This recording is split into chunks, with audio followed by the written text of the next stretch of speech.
What's up? Welcome to Johnny Taco's Rock Talk. Man, I'm excited. I got my buddy Chris here from Hard Look.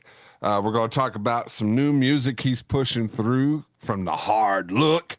You're going to take a hard look at the hard metal, and you can see a little bit of Slaughter to Prevail in that mix. So I'm pretty excited.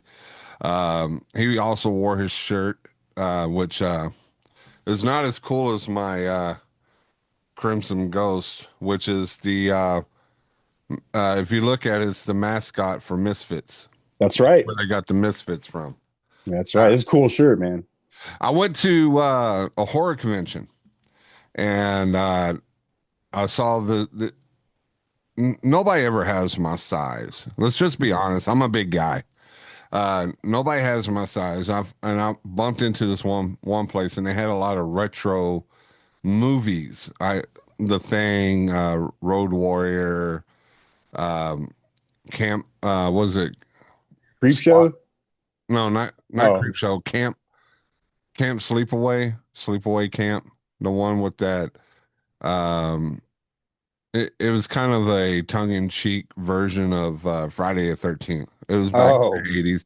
You know, in the 80s, they had all those cringy kind of gore fest kind of movies. So I was looking through all those, and I saw this shirt, and I was like, man, I remember the Crimson Ghost was the um, the mascot for Misfits back when Danzig really when he started. That was part of that was who he liked. He liked watching that old black and white show about the Crimson Ghost, and to me, he kind of looks like a messed up Skeletor. yeah, Skeletor, but with like the Misfits skull as the face. Yeah. That's some cool lore, like that you actually you know all that stuff. 'Cause I know that stuff too. I was obsessed with Misfits growing up as a teenager. They're to this day my top favorite of all time punk bands. Like super legendary guys. I want your school. Dude, I played that at my high school talent show with a couple guys. I was doing guitar and vocals. I had a buddy of mine on bass and a buddy of mine on guitar, and we took it to our little high school talent show and we played Skulls. It was cool. Did you have the deadlocks? No, I did at some point in my life. I actually grew out the devil lock, but at that time, no, I didn't. I just had a regular old punky kind of spiked up haircut. But I did grow a devil lock once, and it was super goofy, and I got rid of it. But I had to do it because I was so obsessed. You know. You know, and it's really cool because they didn't really take themselves too seriously if you think about it. Even when what was it, Johnny Only? Is it Jerry only, yeah. Jerry Only?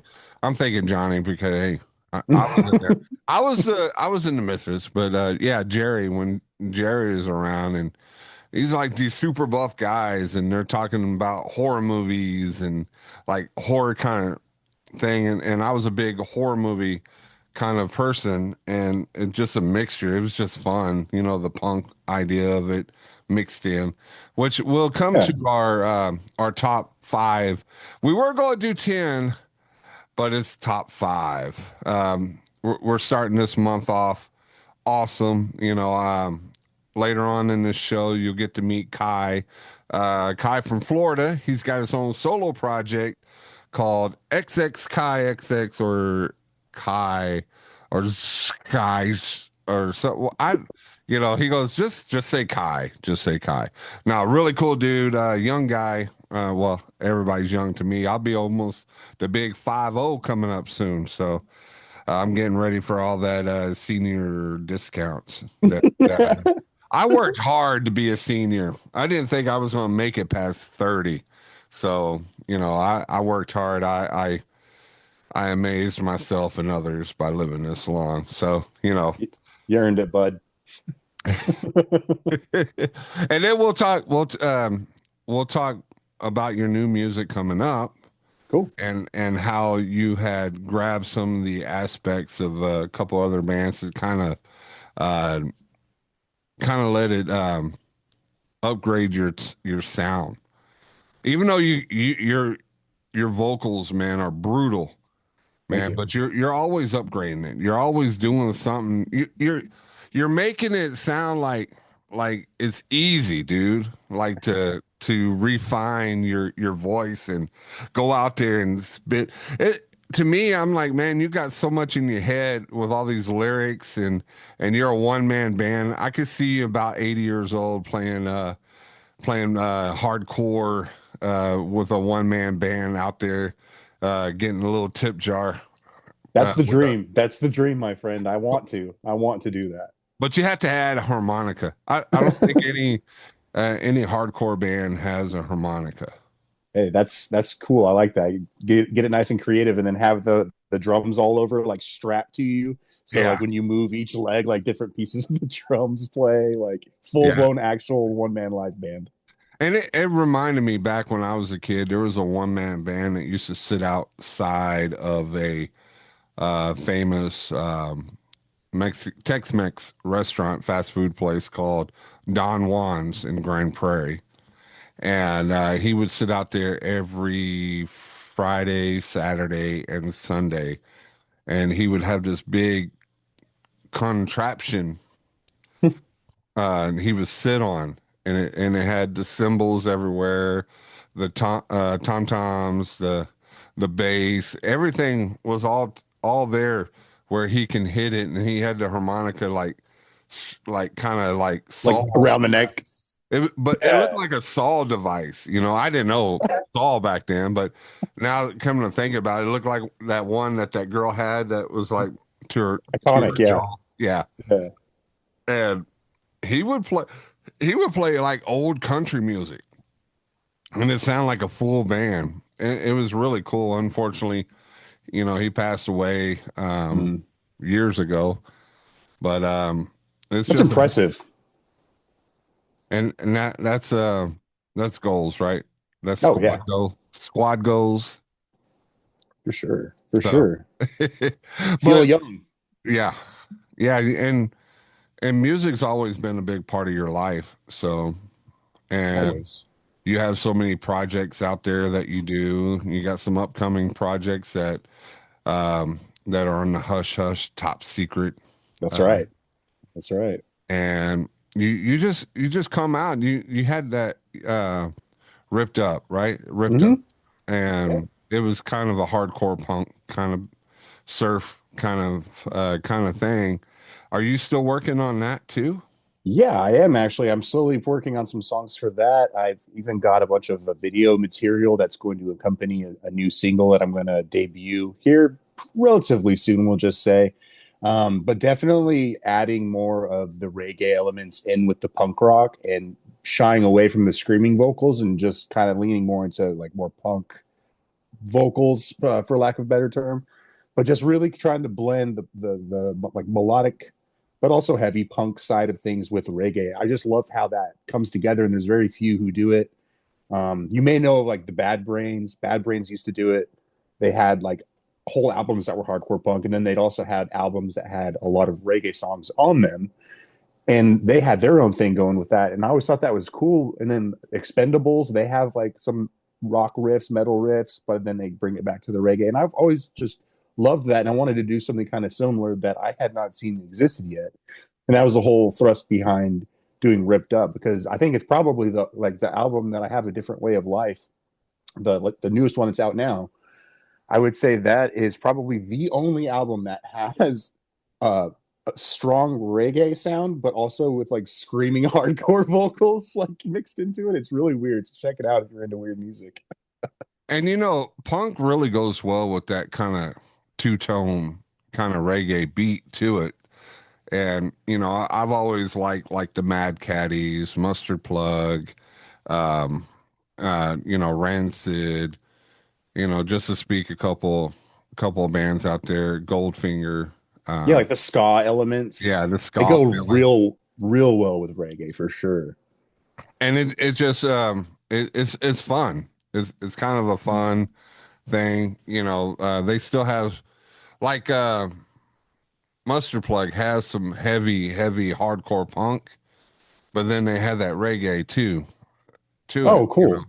I'll have to Uh, check that out. Yeah, Mad Caddies does that too. They have Drinking for 11, which was like a just a reggae kind of beat, kind of feel, and then they go into a more hardcore kind of screaming in their next song. So you get kind of a mixture of genres in one album, and that's what you're kind of wanting to do, right?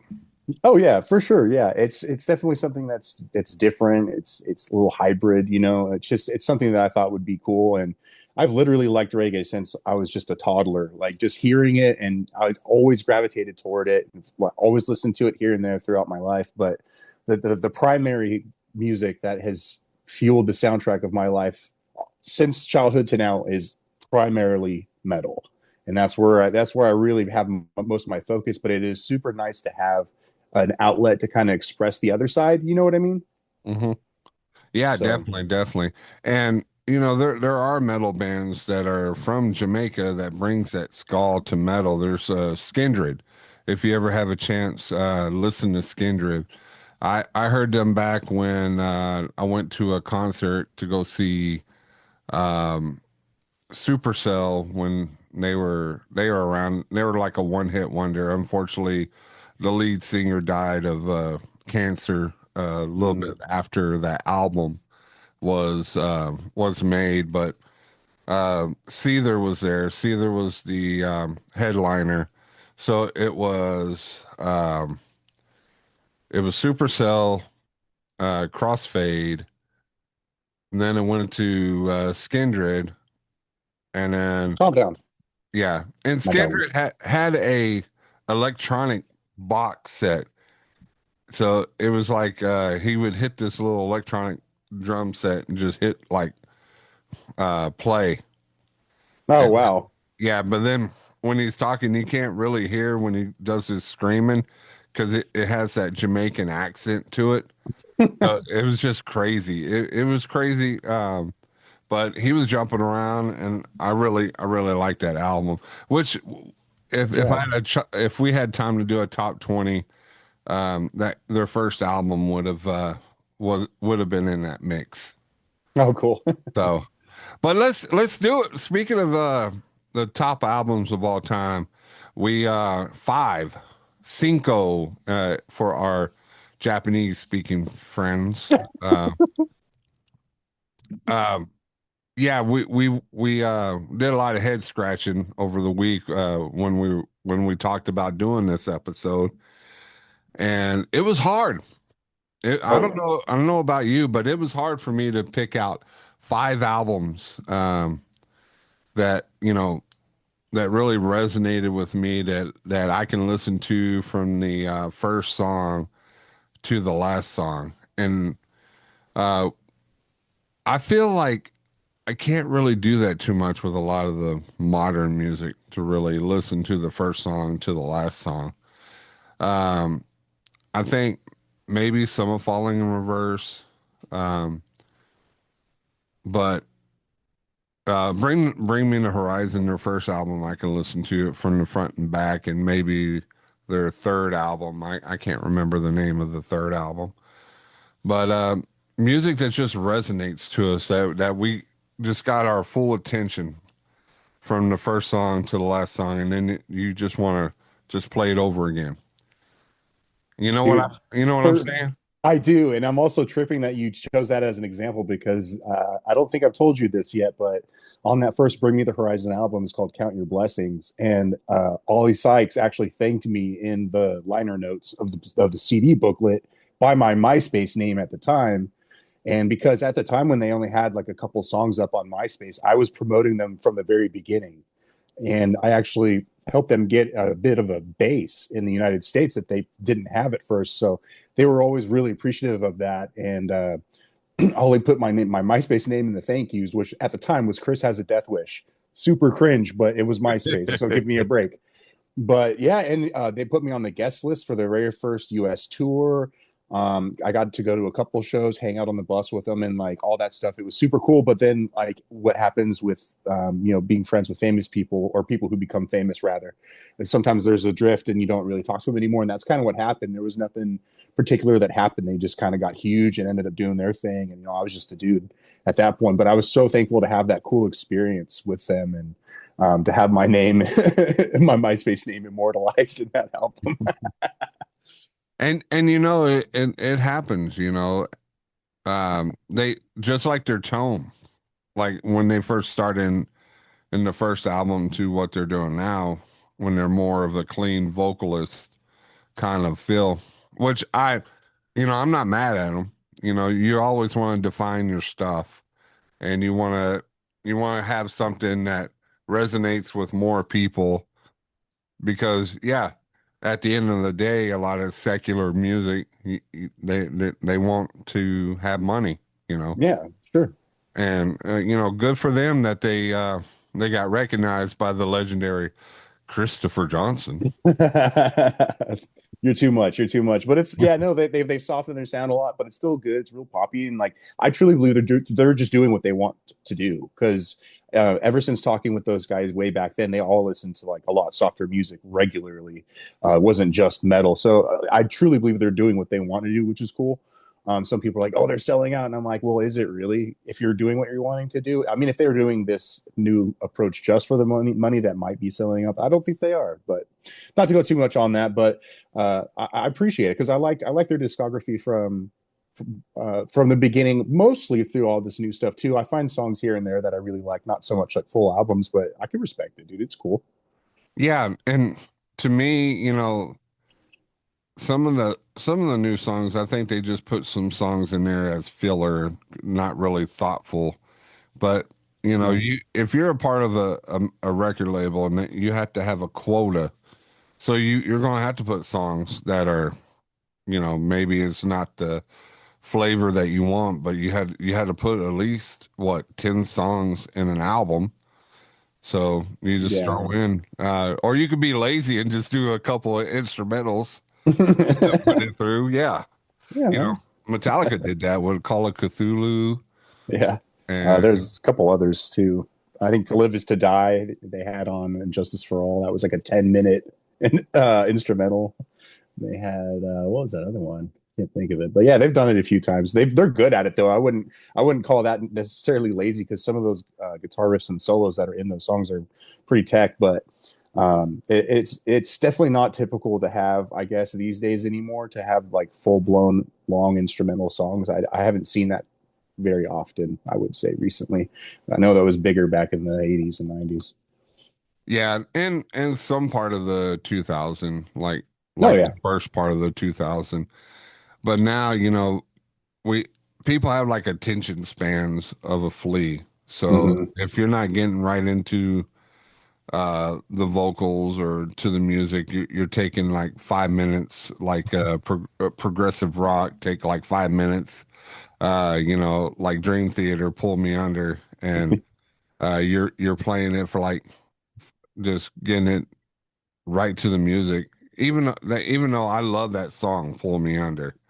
Um, Oh yeah, I love that band. I listen to Dream Theater and play their song, or try to play their songs on guitar very often. I love that band, dude. I don't know how you can. That's a very technical. He's a very technical guitarist. I forgot Oh his yeah, name. Do you know? John Petrucci. Yeah, there we go. Petrucci, which is similar to John. Uh, Pet, crap. Never mind. I, I had Okay. I had an ADD moment. I forgot to take my meds. Well, That's I'll all tell my you. You fault. said you said you don't know how I can, and I'll tell you how I can. I attempt it because I use a program called Rocksmith, where you plug in your actual guitar to an interface through your computer, and it's kind of set up like Guitar Hero, except you're actually having to play the actual notes, and it'll tell you if you're doing it right or wrong. It'll give you your percentage of accuracy, and it has the notes on screen as it's coming, so you can just read the notes as they're happening and try to play them. And I've got some of their songs in the 90% range, and I think most of them are probably around 80%. But just because some of those parts are like impossible, like finger blistering parts, but they're really fun to attempt. And in attempting things that are too hard for you, you grow as a musician. And I found that trying to play really difficult stuff has only made me a better musician myself.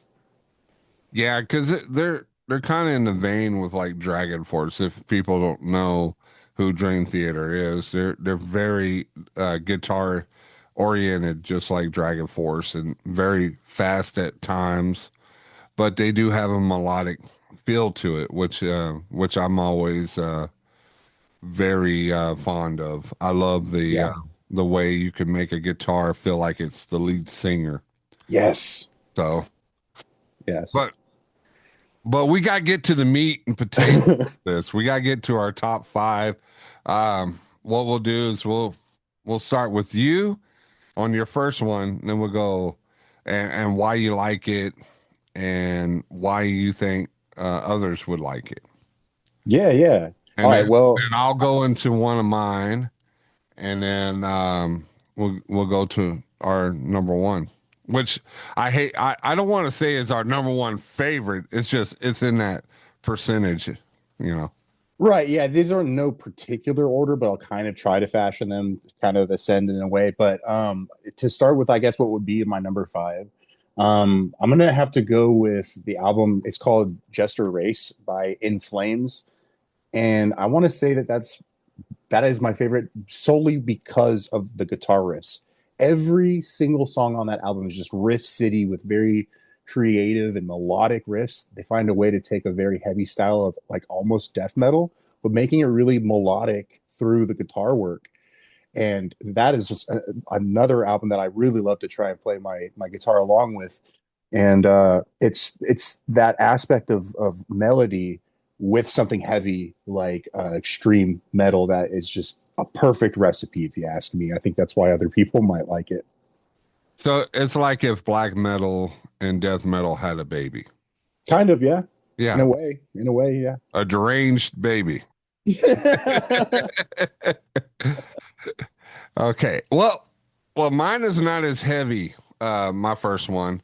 My first one is from a band called Raw, and the reason why I chose this one is that the lead singer is half Egyptian, half Puerto Rican, and he got really into the whole Egyptian mythos, and the whole album felt like that because he would play a lot of the Egyptian kind of instruments in the background. His guitars did. It felt very very Egyptian. That's the word of the day, Egyptian. And uh, one of my favorite songs is "Do You Call My Name," which it had it was the only song that came on the radio station. Um, none of their other songs and other albums ever really hit the Texas market on the radio station. I'm not saying it hadn't hit anywhere else, but back in the day, I was only in a shell of the DFW area, like the Eagle, and the Eagle played that song. But there's so many great songs on there. There's heavy music, then there's heartfelt music, and then there's a somber kind of ending to it, which which really brings that album together. Nice. Oh, awesome, dude. I'm gonna have to check that one out because I haven't actually heard of that before. So that'll be And they're something new for me to check out. opening for Red this year. They're coming to town in June. I got tickets, and just like when you said that bring the horizon, you had talked to them. I had talked Yeah. to Sayaj a couple of times because he's also a record producer. He produced um, Downset. They did a song for that song I Came to Play for Randy Orton. Hmm. They did a song for Randy Orton. So Oh, wow. he's a very talented person in the music industry, and it was awesome to talk to him a couple times because I really respect him and his music. Yeah, man, for sure. That's cool. Yeah, you want to go to the next one, the number four? Number four. Number four. So for the number four that I have would be an album called The Sound of Perseverance by a band called Death. And the reasoning for that one is, they're the legendary band that basically started the entire genre of what we know as death metal. But again, going back to the guitar work, I very much consider myself a guitar player primarily. It's always what I've started with before I branched out into other instruments and stuff. But when you listen, you could listen to the drums are as technical as can be. The bass is all over the place, and in a good way. It's not just following the guitar player, but the guitar singer Chuck Schuldiner is just the way he would write those songs was so amazing to me, and it was just those riffs and the solos and his ability to do vocals at the same time. It just was so impressive to me, and I like how on that album there's different parts that get very instrumental. He backs away from the vocals, and they just do these really cool technical back and forth riffs, and it's just it's something to behold, and it's something I found myself listening to ever since I discovered them in high school to this day, and playing their songs on guitar very often. So they're always spinning. Yeah, and it kind of Death kind of opened it up to me for bands like Cannibal Corpse, Morbid Angel. I really loved Morbid Angel, Technophobia. I don't know if you ever heard of Technophobia. They bring a death metal aspect to industrial music. So if you ever get a chance to really want to go deeper into the death metal scene, try Technophobia. It is, Oh, okay. it is, man, you wouldn't believe how they can mix those two together. And it just comes out just awesome. So, Dude, uh, thanks, Johnny. You're giving me some new stuff to check out that I'd never even thought to look for. So this is already working out great. and you know what? I love music. I've music's always been a big part of me. You know, it was always like a crutch. Not a crutch, but like a shoulder to lean on. Especially when you're trying to find that right lyric or that right song that just kind of mimics how you're feeling. Or something you want, hey, I'm having a bad day. I want to hear something that just melt my face off and just make me forget about the day. Or something, hey, I broke up with my girlfriend in high school and I wanted to hear something. So I put on Cure. And Right. because I have a big fondness for Robert Smith and his uh, his lyrics, and as well as the music and how people mistaked him for being goth, and he didn't want to be goth. He was just a pop band that wore black lipstick and wore everything black. So they kind of just pushed him into it. But he says we're not a goth band. Yeah. So, but yeah, man. Uh, Speaking of new music, well, it's not new music. It's a band that um, I really enjoyed in the 2000s. Uh, when I went through my first divorce, I was going through some issues. I moved to Florida, and somebody gave me an album called 13 Ways to Bleed on Stage, and the band is called Cold. And Scooter just has a way of bringing emotions to life through the words of the songs. And it was hard for me to pick an album because Year of the Spider was awesome. Different Kind of Pain was great. Super Fiction. A lot of these albums um, was a like a bridge to me to the new metal scene. They arrived around the Limp Biscuits and the Corn and Stain, which doing a segue from Stain, Aaron Lewis played a couple of songs on this album. This was their second album, the sophomore album, but it was during a time he was fighting with alcohol and drugs, and you can really, it was kind of going the way of Stain, Langley, of Alice in Chains, Lane Staley. Mm. He was going that way, but then when he wrote a different kind of pain after this album, because here's a quick story, and this is what really makes me love the guy more. Uh, he was walking down the beach. He's from Daytona Beach. He was walking down the beach, and this guy can pull out music by observing everything. But Mm. he was in a drug induced kind of temperament. He had a gun in his hand, and he was going to end his life. I can't say the S word, you know. He was Yeah. going to end his life, and when he looked at the waves crashing, and he threw the gun into the ocean, which is not good. If you don't throw weapons and all that in the ocean, there are children that play in the ocean. Do not do that. Give them to the police or sell them on eBay. I don't know, but a different kind of pain arise from it, and the song "Feel It in Your Heart" came in, and when he played it last year, I saw him in concert at the Curtain Club.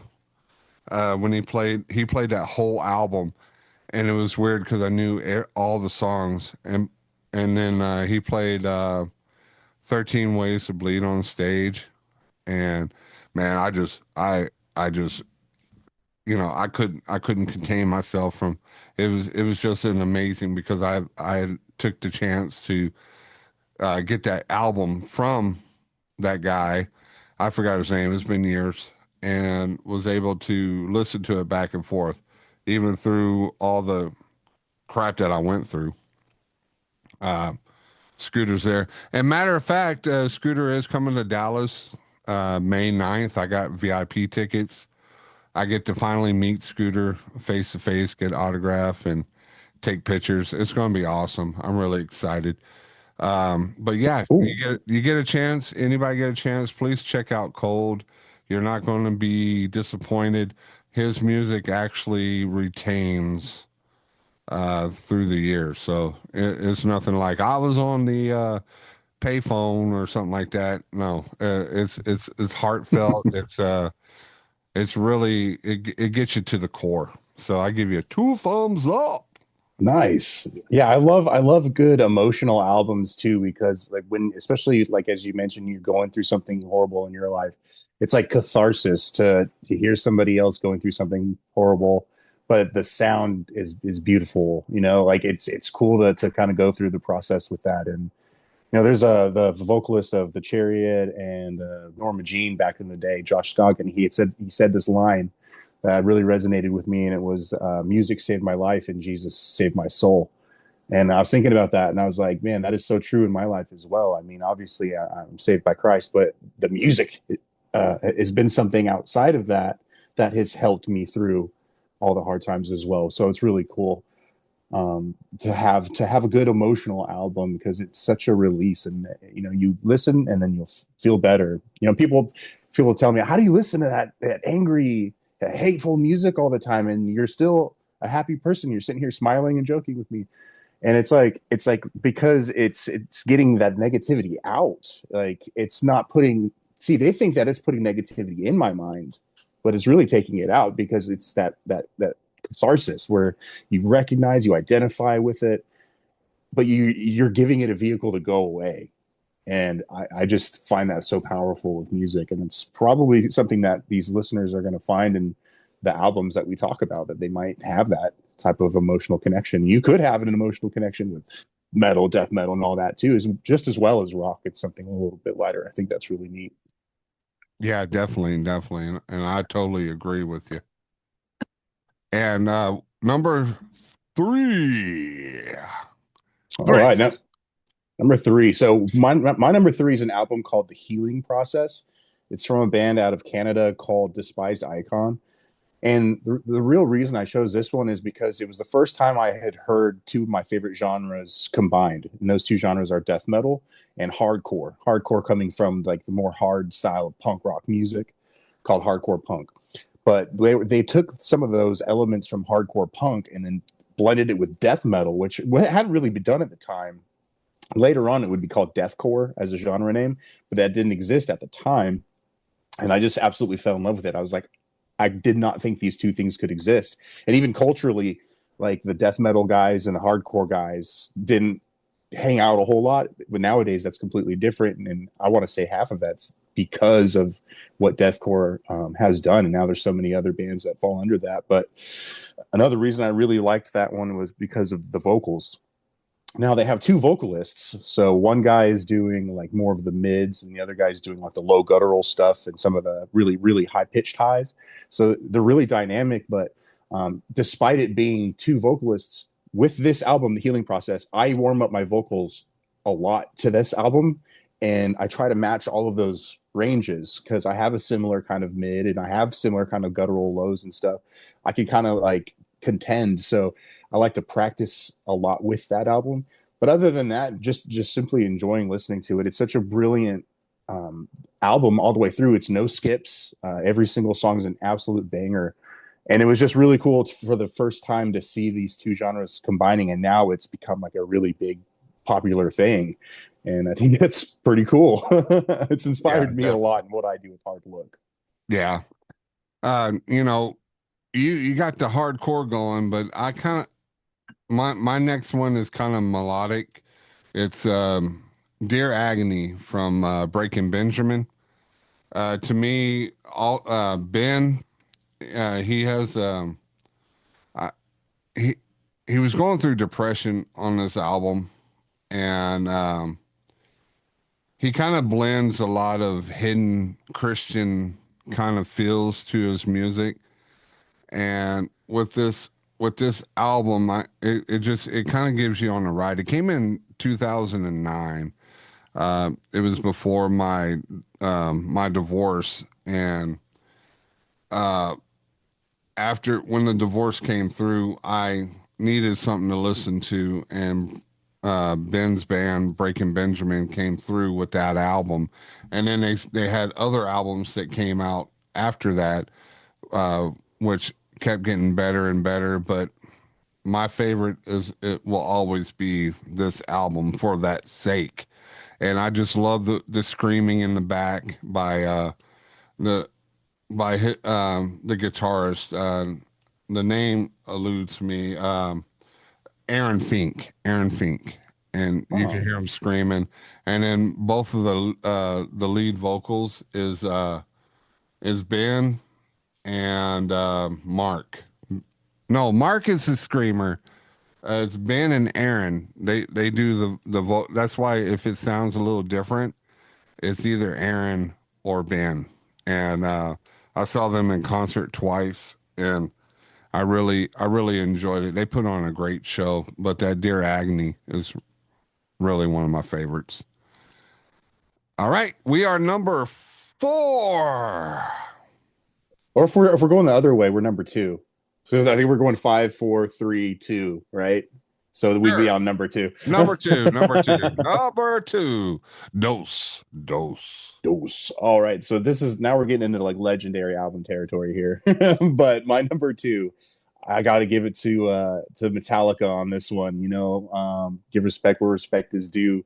The album Ride the Lightning, another Oh just yeah. solid, no skips, beginning to end, absolute banger of an album. It has all of like it still has a lot of the old style feel like from their first record, Kill 'Em All, but it also started to bring in this new sound, and it was starting to change and get more melodic in certain ways. It wasn't just like rip your face off thrash the whole time. They opened up the instrumentation for the first time a bit. It's some of Cliff Burton's best work on the bass. And obviously, I mean, I play bass too for my project and some other stuff that I've worked on. And man, Cliff Burton is probably the number one inspiration there. Yeah. And the vocal style was cool because it was, you know, like the first time was super thrashy, but he started to do some singing, some really legitimate singing in that, and he really took off with that. James Hetfield did, and he got to a point where, you know, he could primarily just sing instead of screaming, and it ended up working really well for them. But it is one of the steps along that evolution that was really special, and it has that like old school style, but where you can tell it's starting to move into something new. And that's just an I was obsessed with Metallica throughout like junior high, and of course in high school, still rocking them all the time.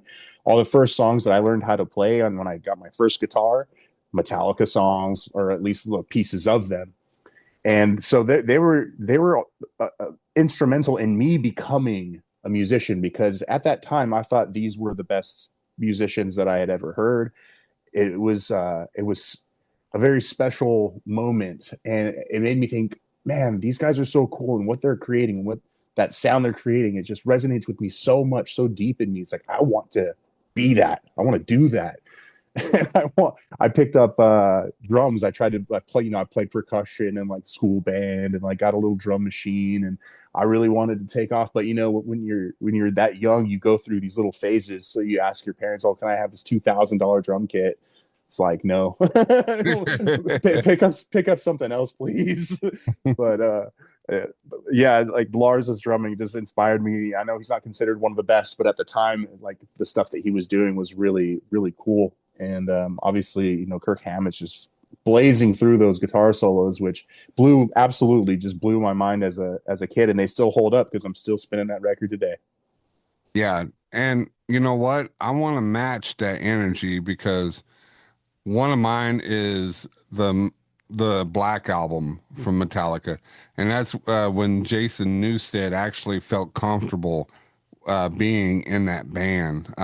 If you don't know who Jason Newsted is, um, he was the bassist for Fate's Warning, and then when Cliff unfortunately passed away, um, they they they tried hard just to try to find somebody to fill Cliff's shoes. And don't get me wrong, Trejo, Trujillo, Trujillo, yeah, is awesome. He's awesome, but I still love the way Jason Newsted played because he gave me my first panic attack sitting in the back of my brother's car with 215s in the back, and they're playing, was it A Wolf and Man? a Wolf of Man, yep. And that album we just listened to the whole time driving, Enter the Sandman, The Unforgiven, Nothing Else Matters. These songs were a stable for radio play. And back in 91, 92, I was like 14 years old, and I was just a kid that used to like MC Hammer, Paulo Abdul, kind of poppy stuff. And then my brother got me into this, and then my number one, I'll tell you, before it shows, number one kind of walks hand in hand with this, and because they were my first albums as a kid, and I really, really enjoyed it. Um, but yeah, man, you can't replace Cliff, and I didn't expect them to, but they came close with Jason. Yeah. And You that know, album was so special too with Jason because they had him on the previous album, and Justice for All. But a big complaint amongst many listeners even today is that the bass is relatively low in the mix. Some even say inaudible. So yeah, I could see him having some trouble feeling comfortable in that band, listening to that master and just being like, dude, I'm not even in this band. So you could really hear the bass guitar perfectly well on that Black album, and he really shines through on it. And I'm thinking about your experience with those subs to your back, just like yeah, booming that bass frequency at you. That's so cool. yeah, and it was awesome. It was exciting. It was scary. It was everything because it was the first time I ever had a really, I felt like a near death experience. Oh man, which comes to number one because we're getting close to number one. What is your number one pick? Well, All it's right, like all I right, said, it's not in any order, but right. number one. Just number one on this list that I fashioned today. Not necessarily like the most well thought out one of all time necessarily, but I got to give this one to Megadeth with their album "So Far Oh So Good, So What." And that one was tough. I knew it was going to be Megadeth. Absolutely, they're going to be number one, even on the most thought out list. Pure, pure musicianship, just nailing the metal sound to a perfection, to a science. The guitar solos, the guitar riffs, the style of vocals, even as being as weird or unique as they are, just fit. And that was my birth year album. It was a 1988 album. And my dad said he was listening to it in his Walkman, cassette players they had back in the day. And about the time that I was being born, and it turned out being one of my favorites. It's got a lot of those cool like thrashy elements from like the old school thrash bands, but you also get like the first like real, I guess you consider it like a ballad, but "In My Darkest Hour" is like a ballad song. And speaking of Cliff Burton, yeah, Dave Mustaine wrote that song about the passing of Cliff Burton and how deeply that affected him. But oh yeah, that song itself is a beautiful song, and it's just it you start to see the band get really into a more melodic style of their musicianship, and while also not fully stepping away from like just the thrashiness of their first two records. And it's just something that, yeah, to this day, whenever I think, oh, I want to listen to some Megadeth, I'm throwing that on there. But I mean, there's obviously like close contenders to that because I mean, you still have like Rust in Peace, which is, and Countdown to Extinction, which most people who are Megadeth fans are probably going to tell you that's their number one. But like, yeah, man, the So Far So Good, So What? It just, there was something about the feel and like I love the original. I know Dave went back and like remastered it, but the original 1988 pressing of "So Far So Good, So What," even though it's not the most pristine sound quality that we're used to today, it captured something in that original master that I just thought it made me feel like I was like in the studio with them while they're jamming. It wasn't just super super high tip top sound production, and it kept it raw, which I think added to the energy of it, and that's what it's all about with metals, that energy. So, but Yeah, what was your number one? my number one. But I just want to say, I Sure. want to touch on Megadeth because it was in my top 10 countdown to extinction. I love Megadeth. I love Dave. Dave is cool, man. Even I'm just so happy that they were made.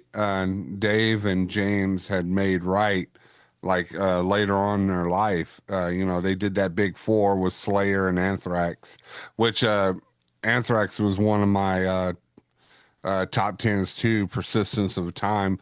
And, there's a lot of honorable mentions. There's Jar of Flies by Alice in Chains. Mm. There was, uh, oh man, my mind just went blank because there's like so much throwing at me right now. Um, ah, I probably have "Dirt" by Alice in yeah, Chains on my sure. list too. I Yeah. love them, dude.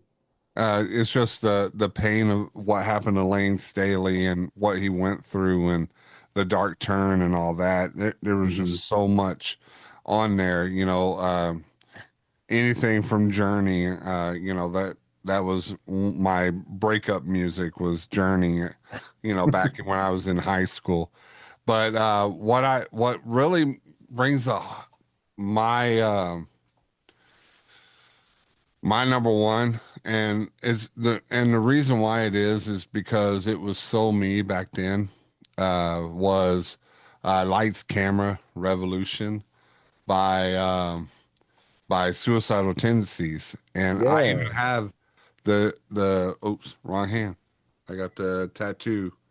ST. ST. Yeah. Yep.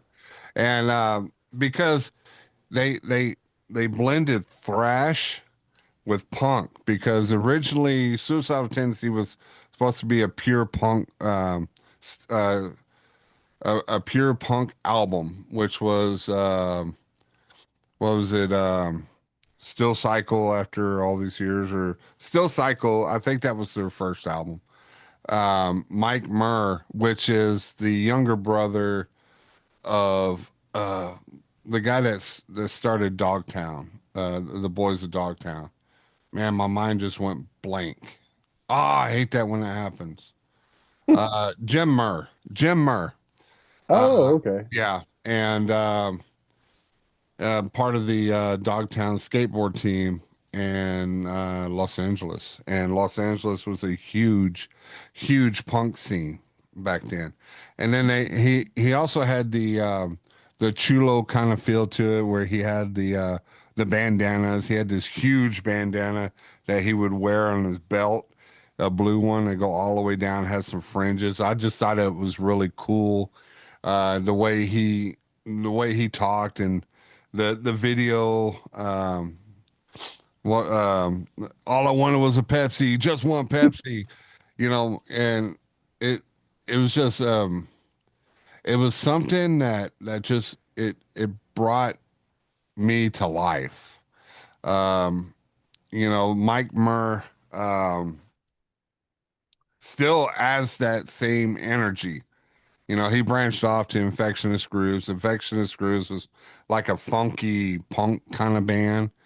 Him and uh, Mike Clark had that band going. But it was Mike Murr, Mike Clark, Rocky George. And I always wonder why Rocky George, he was the guitarist, and he was missing a finger. And there was like a bunch of rumors about how he said he woke up one day and the finger was gone. They just they were crazy, and uh, they were what ICP was in the 2000s, but in the 80s and 90s with their followings. So yeah, if you ever go to California, which I don't really suggest it, I'm not a big Californian fan, but you'll see a lot of the culture of what suicidal tendencies had brought to their, like, especially Venice Beach and all that. But yeah, that was my five. That was Chris's five.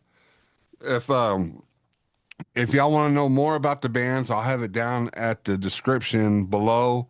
Uh, Check them out if you haven't had a chance to. Check them out. Find you a new band to enjoy. Give them props. Always support your local bands too. Give Hard Look a chance if you haven't had a chance to. Just go out there and enjoy metal, man. And right now we're about to roll out to the interview with Kai. It's going to be an awesome interview. Really cool dude. He sat down. He had a chance to sit down and talk to me, and it's just like in the veins of Hard Look. So man, we're just going to keep that metal train rolling. In three, two, one, we're out of here. Thank you, Chris. I forgot to Thank say you, thank Johnny. you. I forgot to say thank you. Thank you, Chris, for being on the show. And thank you, Johnny. It was an absolute blast. Awesome, dude. All right, let's stop the recording. What do you want? Tacos! When do you need it? Now! 1, 2, 3, go! Yes! Woo! I said I wish I'd never been born. What's up, guys? Johnny Tacos here with another exciting and informative episode of Johnny Tacos Rock Talk. Today we got Kai from the Kai Project and several other bands that he has maintained, because he is through and through an artist and a musician and all that good stuff. And he's out of Florida too, so he can't be that bad, right? The Florida man. Just don't ask him to battle alligators. He might do it. Just want to give a shout out to Dixie Designs. If you have an idea for a 3D design and you want to see it take apparition and all that stuff, just holler at him. I'll have his link below. And as always, like and subscribe and share this content. The more you do it, the more the algorithm will find me attractive and want to show me off to everybody else and their mama. And and just you know what? If you know someone that likes music, likes metal, likes rock, just likes good old talking, actually likes my voice, I don't know, but if you have a friend like that, or you know that person that you stare out through the window, you know, there's a couple people, just it's an icebreaker. Hey, have you saw the Johnny Taco show? And by the way, I saw you through your window the other night. You know, this don't want to sound creepy or anything. So, just want to say, hey, let's watch Johnny Tacos together and have some tacos or enchiladas. You know, or even a cup of tea if you want a cup of tea. If you want to be more sophisticated with your stocking. Uh, but anyways, we also want to give a shout out to my good friend Christopher. He has a band called Hard Look. He's got a new album coming out. Cannibalistic's got a new album coming out. And I'm pretty excited about meeting one of the guys I've been really wanting to, and he's from Florida too. Scooter from Cold. I get to do a meet and greet with him May 9th. I'll have some pictures from that. Alien Ant Farm is actually headlining, not headlining, opening up for Cold, and Cold is actually playing their Red album full, you know, all the way from the beginning to the end. Last year they had 13 Ways to Bleed on stage and A Different Kind of Pain. He played those albums back to back with a little 30 minutes of rest. But hey, dude, he is an artist that I hold deeply. And when I was going through my time, just man, I was going through so much. A divorce, alcoholism, depression, anxiety. I didn't know where I was going to live.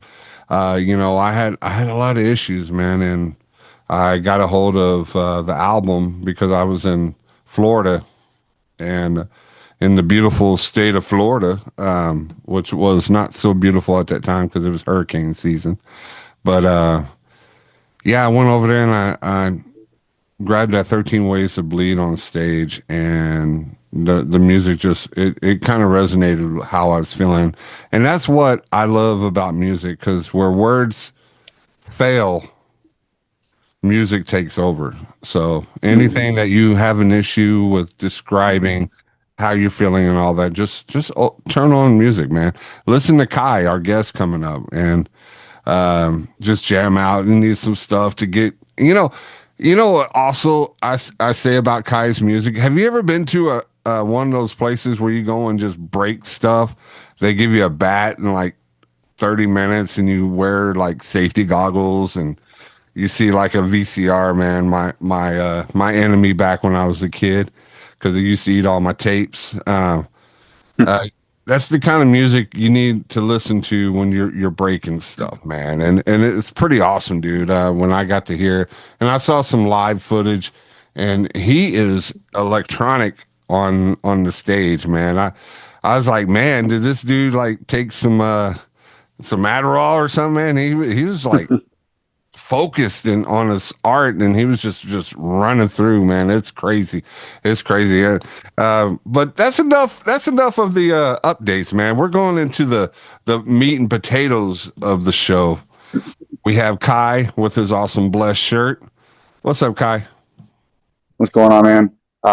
Johnny, thank you for having me on your podcast, or whatever you call it. Sorry, I forget if I call it what it's called, so I can say it right. You call whatever you want to call it, Okay, cut this part out. except for a crappy show. You know, you just No, this is awesome. So, yeah, like John said, my name is Kai Ian. I vocalize for a band called Kai or X Kai X, however you want to pronounce it. It doesn't matter. You can say the X's, you don't have to say it. Um, Kai started out as a solo project back when I was still living in Plant City. It was just me. I was in a band called Solace, and I wanted to write a certain style of music that my bandmates just at the time weren't into. And so I picked up these instruments called MIDI, called Odin, a bass guitar, and drums. And I started learning how to write my own music. Now, see, when I first started doing it, I didn't really know what I was doing, so I just put together like basic patterns. But over the time, I started learning what I was doing and how to get it right and how to structure it. And with that being said, I may not know how to play the instruments, but I think I have a decent idea of how they work now. Um, that being said, granted, I've never touched them, but over the time, I have tried my best to find bandmates that want to play the music and stuff like that, and I couldn't find anybody. So some of my friends were like, "Yo, we have a venue and we have a friend that could help you out. Like, hit him up; he'll let you play your music."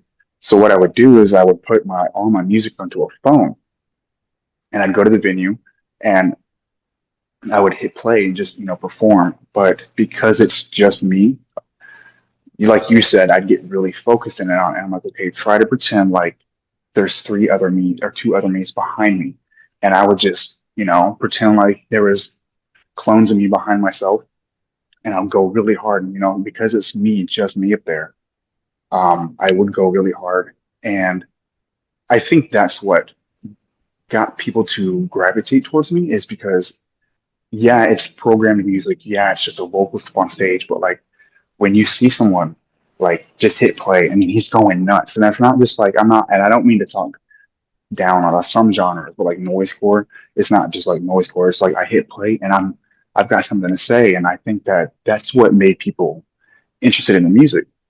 Long story short, I started putting out feelers for people to want to join the band, and it was really hard. I would say like it took like 6 years, but 6 years later, we it's not just me anymore, man. It is a full project. It's got a drummer, a guitarist. We are we're good with the bass MIDI for right now, but I mean, shit, anybody watching this and you want to play bass for us, hit us up. So, yeah, man, that's how Kai started. When you were saying, man, I was imagining two of you. I don't know if the world is ready for two more of you, right? I Jumping know, around on the especially stage. having this. But Imagine, huh? I'm sorry. imagine two more of me up. No, you're good. Imagine having two more of me up there on stage. I'd probably bring the building down. And when I see your presence, man, you have a stage presence. You're out there. It doesn't look like you're singing to the fans. It looks like you're singing to yourself. That's Yeah, that's the way it feels like. You're letting out everything all together into a music that you made personally, and it just shows what an artist you are, that you actually went out there and sought how to kind of get the meat and the potatoes of how the music's supposed to be laid, and hmm and you say, hey, I want to do this kind of work. If anybody else doesn't want to do it, screw it. I'll do it myself, and I will make it the best dang thing in the world. And you do it, and then you also started resonating and started bringing other people into it. They started seeing your vision. Now you got what, two other people, not two yous, but yes, two other individuals that have that same mindset and the same goal to make Kai. You said you don't have to say the XXX. And it's like, this is Kai. I'm just yeah, kayak. trying to look at it. I was like, how do I say it? And I'm like, oh, that's his name, Kai. So I'll just say Kai, the Kai Project, the KP. There you Yeah, go. that works. More time. That works. But yeah, man. Who are some of your influences? Who kind of set the path for your musical talents? I was waiting for this question. I love answering this question. So, I have too many, but the ones that always come to my head first would be the band Corn, first and foremost. Hmm. I listened to them like so much growing up, and you may not hear it structurally, but their bare bones music structure is in my music, and I take a lot of the patternizations that I do from them. The second band that I think would really encapsulate the way that I sound is the band Rex. I'm not sure if you know who they are, but they're not a band anymore. But they put out an EP about 15 years ago, and the EP was called Possession. I'm like 18, 19 years old, bro. So like I've already listened to a lot of metal. I'm like, okay, yeah, this, stuff's heavy. Put on Rex. I'm just like, what the fuck? This shit was so heavy, bro. The only way I could explain it was like it sounded like they were literally trying to break their strings. Like it sounded like they were trying to break them. The vocals sound like a dude who turned into a bear and was just, talking like a bear voice. I'm just like, that's nuts. So I started to gravitate towards that sound. And the last band um, that you will probably see the influences, Whitechapel, believe it or not, they heavily influenced my vocal sound, just like Rex.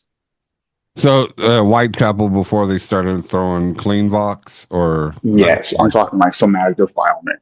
yeah, because I was saying, man, they kind of changed up their style over the years, which is It's not it's bad. not bad. Who's the other one that used to be all screamo, then they cleared up their voice. I think if you, my Uh, first thought would be Bring Me the Horizon. yeah, that's him. Bring the Horizon. Hmm. He the first album was brutal Right. on the throat, and then the second idol was kind of the second idol. The second album was getting, it was good, and then the third was it the third album that they started cleaning up the vocals, and he actually has a really good voice, Hmm. you I've know. only ever heard the one song "Pray for Plagues" by them. And that's it. Oh, really? He's got a Yeah. whole bunch of I think more of his cleaner stuff is actually resonating with the more uh, masses of people that are into like metal, but not deep into like Yeah, death the metal general or public. stuff. Yeah, and it resonates. He plays with baby metal. He has a song with baby metal, that Japanese all girl metal band, and it's I guess it's you either change or get left behind. That's what happens to a lot of bands because Hmm. they stay on that one way that they do that they know. And Korn has a way of doing that, staying in that same kind of uh, beat layout and the Yeah. same kind of guitars and the same, just the same way the music goes. For but they have a way of keeping it fresh, Hmm. but other people that like Helmet had it sounded like he was singing in a wind tunnel. um that only lasted maybe two albums, three albums, and then who nobody even knows Helmet anymore. So but you you like to kind of operate on your music, right? Trying to upgrade it, try to get it better. Yeah. Sometimes so a lot of the music that I used to play, um, you'll see it in older music. You can't see it on streaming platforms anymore, but I didn't really have a defined sound just yet. I was still trying to consider myself like a beatdown hardcore artist, but I was still pretty much doing deathcore.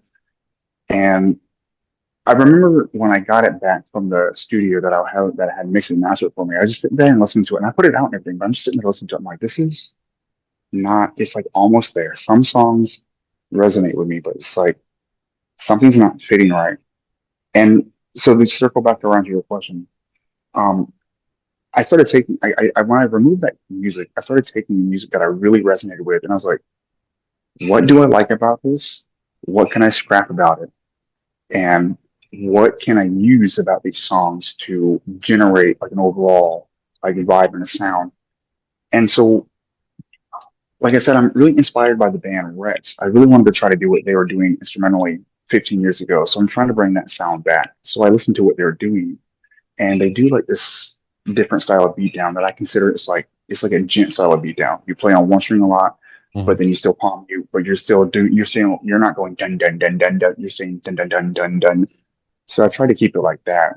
When I wrote the new EP that people are listening to now, and of course I got people to record the music with me, so it's not just me now. But when I wrote that, I was going back and forth to work with a buddy, and he had already heard some of my music. And believe it or not, this is the guy that plays guitar with me. So Chris, or I call him as Toph, I showed him the music, and I was like, dude, check this stuff out. Like, it's just something that I'm playing around with. He turned off the radio one day. He goes, dude, what are you doing with all this music that you just showed me? I'm like, not really sure just yet. I kind of really do like it. He goes, this is your sound. This is you. And I don't know, just something about the way that he was like, that's you, bro. Like, this is your sound. It also made me want to be like, you see where I'm going with this. Maybe you should be a part of this because he does play guitar. So yeah, that's about how I go about my song searches now. It's like I used to just write a song and put it out. But now I write a song and before I even put it out, I'll listen to it and I'll see what I can do differently about it. How can I condense it? Because I don't like big long songs. I don't want like long drawn out breakdowns. So that's what we were trying to do. And yeah, just having someone tell me that, yo, this is your sound, this is what you need to keep up with. It lost something in my brain. Yeah, that's the best way I can explain it. And with that, you have your brand. You finally found your click. Um, do you have? You said when we talked before the show, you have three concerts coming up. Are you Mhm. are you pulling out for more? Are you asking? Have you been hitting up the venues, like going making a little mini interstate tour, or maybe surrounding states? Here pretty soon, we definitely want to do that. Um, I want to start getting on tours, even if it means that we're touring around Florida. Um, I don't want to be sedentary. I don't want to be known as a local band. Nothing wrong with being a local band, but we would like to, like you said, like I did try to see if we could get a tour going kind of thing. We need a few more shows. I think we need like at least 3 or 4 more shows, but we definitely are keeping an eye out for venues. I'm not sure if as a band it's smart, and this is just me being curious. I don't know if we should hit up venues and ask if we can play, or if we should kind of like the content of the venues and kind of get them to ask us to play. You know what I mean? So we do have plenty of venues that are like not in Florida, but that want us to come play. So just trying to navigate that. And do you believe that deathcore is a big functioning kind of genre in your area, or do you feel like you want to go out more to where it's at? And also, does your music resonate in South America or in Mexico, because they're really big into that type of metal? What was your first question again? I need to circle back down to that one real quick. Okay, deathcore. Do you think that Florida is a big station for deathcore? So yes, I do believe like outright saying just yes, I do believe Florida as a whole is a really good place for deathcore, heavy music, and in general. Only thing about it is this is like it's not just all over Florida. It's like here's a spot that's like, yo, this is a metal spot. Then you got to go 2 hours out of your way. Here's a spot that's known for metal. Go like 2 hours your way. So it's not like they're not like sprinkled. You know what I mean? It's kind of like you do have to go out of your way for these shows and for the deathcore and for the metal. But once you get there, it's crazy because you'll be living in Florida. You see nothing but like hillbillies and rednecks and the country hat people. But then you go to these venues and it's like, whoa, it's people who look like me. And with that, have you had any reach from the Spanish countries? South America, Mexico. I'm I'm actually considering trying to figure something out because my girlfriend is Mexican. She lives in Mexico. She's born and raised in Mexico, and I want to get you know a visa to go see her. But at the same time, like you just said, I am actually very aware that uh-oh, that I hope somebody isn't checking out the place that I'm at right now. Fuck, dude. Anywho, what was I saying? That you're trying to get a visa to go to. Oh, I th- sorry. I thought it would be really cool to get a visa to go over there and check it out and see how the scene is. Because my girlfriend also says that, like that kind of music is really big over there, and